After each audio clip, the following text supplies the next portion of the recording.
There were 9 goddesses called Muses, born out of Zeus and Titanus, named Mnemosyne. Each muse presided over a different art or science.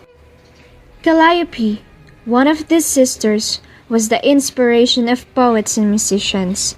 She was the mother of Orpheus and gave to her son a remarkable talent for music. Orpheus played his lyre so sweetly that he charmed all things on earth. Men and women forgot their cares when gathered around him to listen. Wild beasts lay down as they gathered around him as if they were tame, entranced by his soothing notes, and even the rocks and trees followed him, and the rivers changed their direction to hear him play. Orpheus loved a young woman named Eurydice, and when they were married, they looked forward to many years of happiness together. But soon after, Eurydice stepped on a poisonous snake and died. Orpheus roamed the earth, singing sad melodies to try to overcome his grief. But it was no use. He longed for Eurydice so deeply that he decided to follow her to the underworld.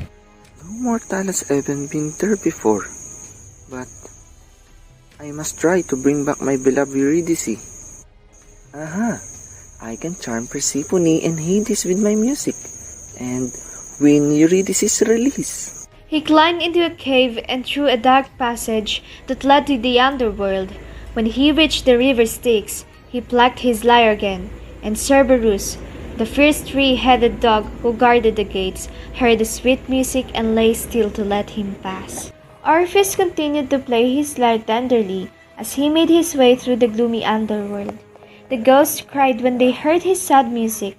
Sisyphus, who had been condemned to roll a rock uphill forever, stopped his fruitless work to listen.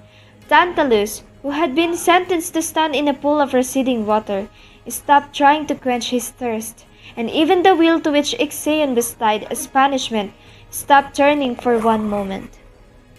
At last, Orpheus came to the palace of Hades and Persephone, king and queen of the underworld. Before they could order him to leave, he began his gentle song, pleading for Eurydice.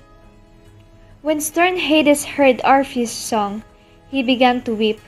Cold Persephone was so moved that for the first time in all her months in the underworld, her heart melted. "Oh, please, my husband," she said to Hades.